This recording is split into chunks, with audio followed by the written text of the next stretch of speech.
Hello and welcome to the gojenn podcast. I am your host, gojenn, and you can call me gojenn, Jen, or Jennifer, or hey. I'll answer to just about any of those. How are y'all doing today? This is the 143rd episode of the gojenn podcast, and today is Sunday, January 28th.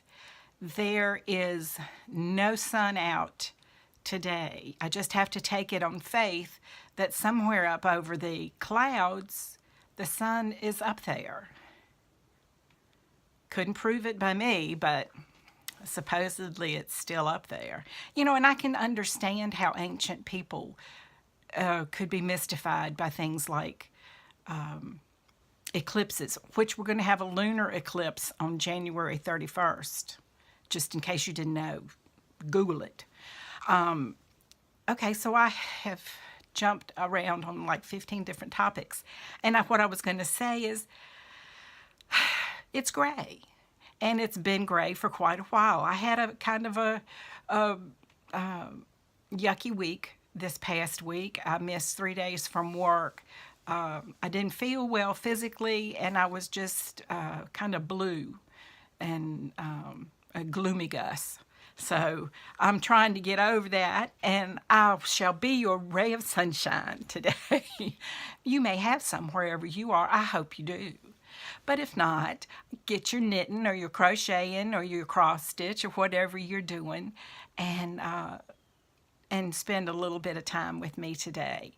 I'm going to update you on my OWL progress. I'm going to tell you about some books I've read. I'm going to talk about my word for the year.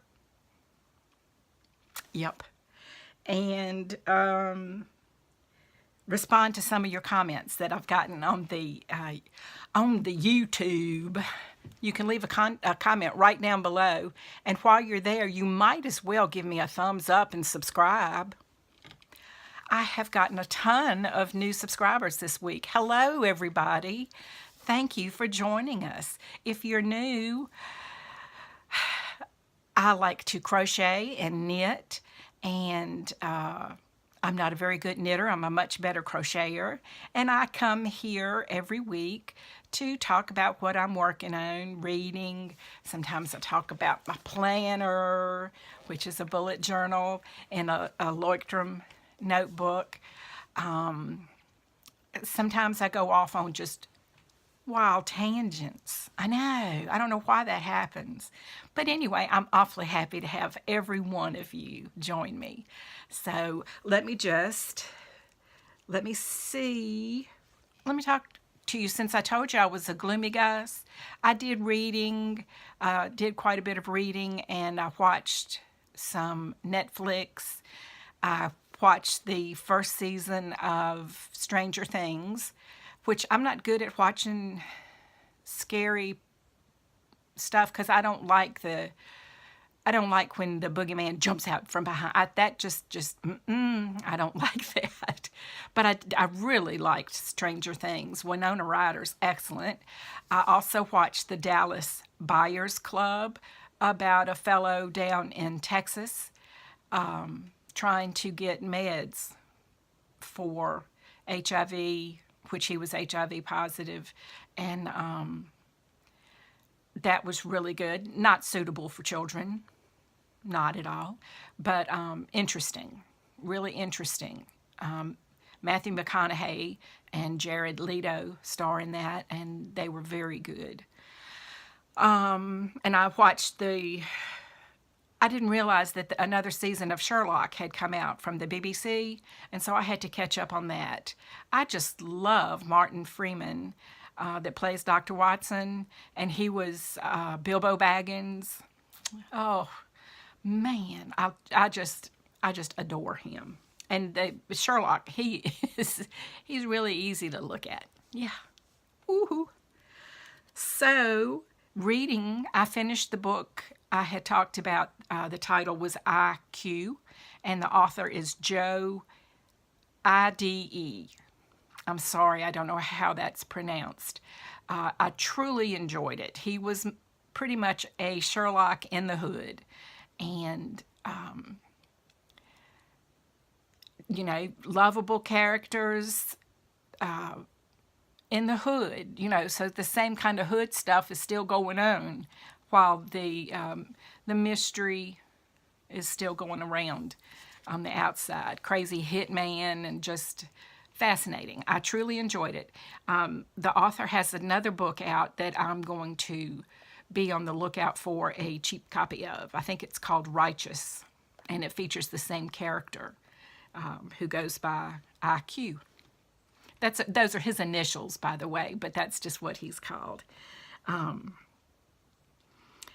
As far as listening to, I've been listening to Necronomicon, which is a gathering of stories by H.P. Lovecraft, who wrote horror, suppose back in the 20s and 30s. That's what it sounds like.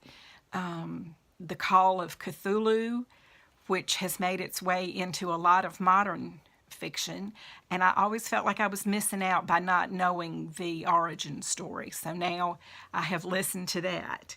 I think next is going to be Gateway to Fourline. I've heard good stuff about that. It's a trilogy, so I'm looking forward to reading that. Okay, are you ready? As far as my owl, that is my 3-month-long project for the Harry Potter Knitting and Crochet House Cup, which is a group, a game, if you will, on Ravelry. The idea behind an owl is it should be a big project and take you about 6 or 8 weeks to 3 months to finish. So far, I'm doing pretty good. Last week, I showed you my adventures in ripping back knitting. It's so much easier with crochet because there's just one stitch. No matter how far back you rip, there's just one stitch that you have to find and get started with. Whereas with knitting, you have to get all those dropped or live stitches back on your needles. And yuck. So, let me grab it. I'm going to move up here. Hi, how are y'all doing? I also was approved to use some black sock yarn for the heels and, for the heels and toes on these socks. Because this is the yarn that I'm using to make the socks. So you see that black will go really well as the heels and toes. I've already done the cuff in the yarn. I meant to measure it last night and I didn't. I'm using double pointed needles. These are Knit Picks needles, and this is a little Knit Picks DPN holder that I think works really well. I'd like to have one of those little fabric snap things, so I got that on my look for on Etsy. And this is how DPNs work, supposedly. There we go. Isn't that wild? It's so much easier with crochet. But as I tell you how much easier crochet is, you don't get that stockinette fabric with crochet. That's why I'm knitting socks, because I love this fabric. I love the uniformity of the stitches, hopefully. Fingers crossed. You know? So these are now at a total of 9 inches. Here.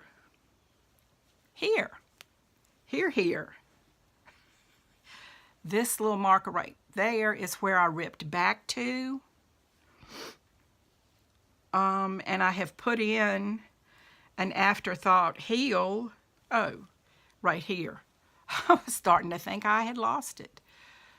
So if you can see that, it's just a thread of some white sock yarn or something I had, light green, that after I finish the toe, I will come back here, pick this out, and then that will leave little live stitches in a little Cthulhu mouth. So I'll pick all those stitches up and put the heel in. I'm looking forward to that. We'll see. This is not the best formed sock because when I did rip back, I picked up some extra stitches. I don't know where they came from. I think I was just trying to be careful and pick up everything that looked like it might want to be a stitch. So I picked up too many stitches, so it got too big, and now I'm back down to the right number of stitches, which is 16 stitches on each DPN, which is a 64 stitch sock. And they're moving right along. The plan is I'm going to knit the foot, okay, because see this, that's where the heel's going to go, okay? So from there to where I start the toe is going to be about 7.5 inches.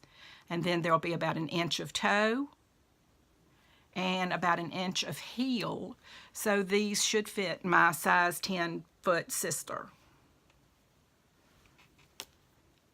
I got a lot of shoulds on these socks. But, so hopefully next week I should have toes and maybe a heel. Or maybe I'll just have it ripped back to the cuff again. We'll see. I know that there are some of you out there going, it's just a sock, woman. What is the big deal? I have no idea. I really, really don't. The socks are living in this beautiful bag, which is one of the first project bags I bought when I started, when I found Ravelry and Etsy and all of that. This is a Fat Squirrel bag. Amy Beth has a podcast. She's hilarious. She's a very, very talented knitter and spinner, and this is a good quality bag. I highly recommend her products, she makes project bags, as well as her podcast. She will make you laugh. Guaranteed. If not, come back here and you can get your money back.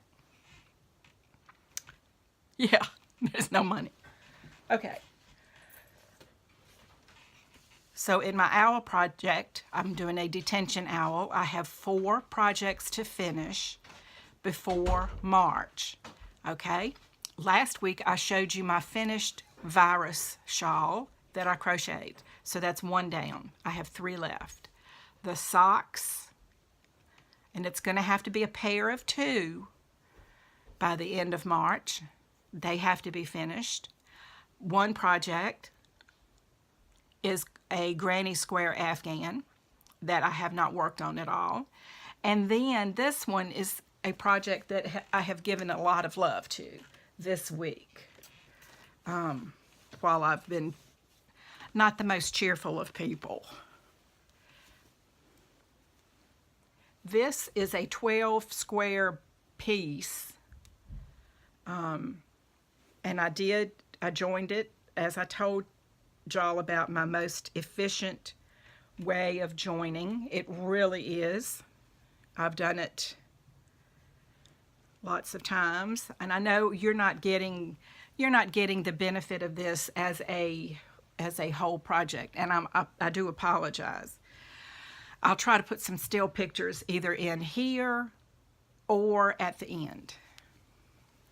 Here is a big piece that I have that is 4 squares wide and 8, I think, 8 or 7, anyway, blocks long. So this is half of a side almost, because I have 80 squares, so that's going to be 8 rows of 10 squares each. And these pieces, you can tell, are not joined together. Here's another piece that I have joined.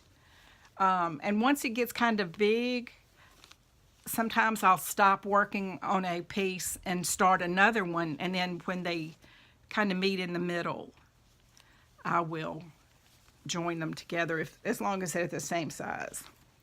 So this is the third piece. In all, I have 80 squares total. I have joined, this is my joining yarn. It's a mystery. I don't know what it is, but it's really fine. It's like a lace weight. It's finer than a sock weight. I've joined 72 squares together. I only have 8 left. That's wonderful. When I got down to the end, I realized that I had made some squares too small, and so I've had to go around this week and add another round. Either I used a smaller hook when I made it, and I made these like 2 years ago, most of these squares. But they're really pretty, all sock yarn. See, this one was too small, so I had to add a little border. Beautiful, beautiful. Had to add a border. But I only have 8 left. Yay! And so I can join these, and once I get the whole thing joined together, you know what I mean? I can start the border. I plan to do at least 2 borders on this, and I have,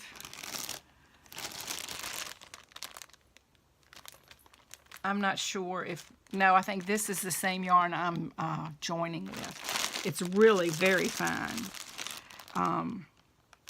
This is some Malabrigo that I had in my stash from my sweater that is in process, all except a sleeve. And I think I'm going to maybe border with this. I've got to check the sweater bag to make sure I have enough yarn. If not, I'll just join it with whatever sock yarn I can find. I might use minis. I might, it doesn't matter to me. These are very basic plain squares, and so a basic plain border is probably what I'll do. Maybe something like the single or double crochets, maybe with a scallop or something like that. So this is the project that got the most love during this week, and I have kind of plotted out, not plod, but plot the things I need to get done by what time in order to finish my owl all together. I have to submit 50% of completion by the end of February, and that's to make sure you don't wait until the last minute to try to do everything, because you get points for the for your 50% turn in too. And again, the points don't really mean anything. They're just for, yay, I got points. But anyway, so that's where I stand with that. Next month, I do plan, if everything is going well, the socks and the blanket, I do plan on adding in some other projects. I've got a Tunisian 10-stitch blanket square that I'm working on with minis sent to me by you wonderful people. Thank you. Oh,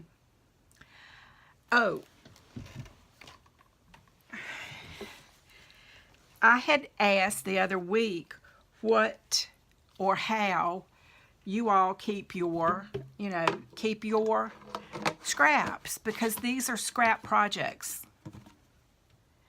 And Scraptastic, no. Lisa Marie said she uses a pretzel container, and I remembered I had one, but we don't use it for, we just keep it in the plasticware cabinet just in case. So I went down and I washed it today So I've got to let it dry out really well, but that's where some of my scraps are going to go. I'm so happy about that. Thank you very much. Also, I had asked what y'all thought about me doing a vlog a day in February, Vlebruary, and I had, Roxy said that I should definitely do it. So based on that, definitely I'm gonna.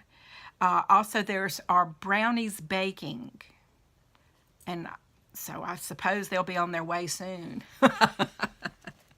Scraptastic, the Scraptastic Yarns podcast made a really good comment when I was kind of sad about having to rip that sock out, because I said I was going to wear it out. And she said, oh no, you're just getting the more yarn for your money, which is true. I have now knit like 2 times on that same yarn. So I've got twice as much. See? Great job, great job. I had watched another podcast, crafting podcast, where they talked about their goals, resolutions, things like that. And of course, in January, that's when you think about stuff like that. And I really don't like to do that because I find them to be limiting. Because if I say, I'm going to knit and crochet as much as I can, well, you know, what if something comes up and I say, well, you know, I'd like to do something new, but I've already resolved to do knitting and crochet. No. So I try to think of a word for the year rather than a resolution. And I didn't do well. And of course, this was during my week of being gloomy Gus. But my word for the year for the past 2 years, 2016 and 17, has been breathe. Because quite often, I just have to make myself put my hand up, step back, and take some good deep breaths. I mean, there's so much in the world today, teeny, eensy-beensy stuff that I have no control over. Yet I find myself either getting worried about it, or sad about it, or angry about it. That accomplishes nothing but to churn up usually negative feelings. So that's why my word has been breathe. Just take a step back. Move forward. Let it, slide off of you. And I could not really come up with a different word for 2018. And I've been mulling this over for 3 or 4 days. And really, since I set up my journal for 2018, what would my word for the year be? Breathe really does seem to be, it's just such a good word for me, because you just have to step back, take a breath, and then move forward.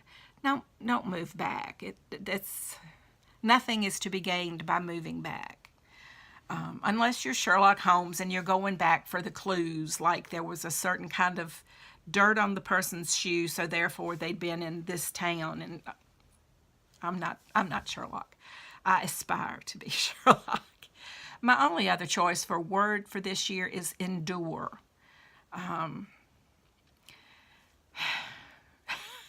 But that seems kind of endure, as if I have a mile to walk each way, to walk to the well to get water to live. I don't have any of those problems that exist in so much of the world. So rather than endure, I am going to breathe yet again for this year. Have any of you chosen a word of the year? Something that you think suits you? Tell me. Comment. I love comments. And if you want to keep up with me and the 365 things, which is a challenge. Oh, Yellow Daisy. I think it's Yellow Daisy. Anyway, you can search for the tag 365 Things 2018.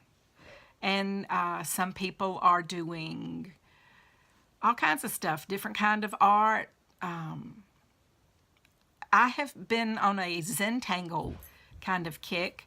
I'm about a week and a half behind in making some art. I need to catch that up. I didn't feel Grumpy Gus doesn't like to be arty.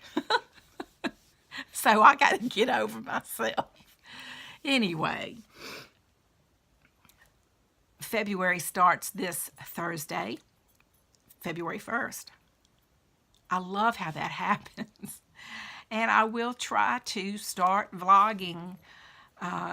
It's not going to be, of course, a full 25-minute podcast by any means. But I'm going to try to put out a 5 to 10 minutes or less little video every day and see how that goes for February. It won't be like in September when I did a vlog a day because we went camping. Oh, I miss camping. Whew, I'm tired of the winter. At any rate, thank you for joining me today. I hope you've enjoyed yourself. Let me know, do you have a word of the year? Did you make resolutions? Where are my brownies? Anyway, until I see you on Thursday, hopefully. A lot of hopefullys here, folks. Until then, I wish you nothing but love and laughter.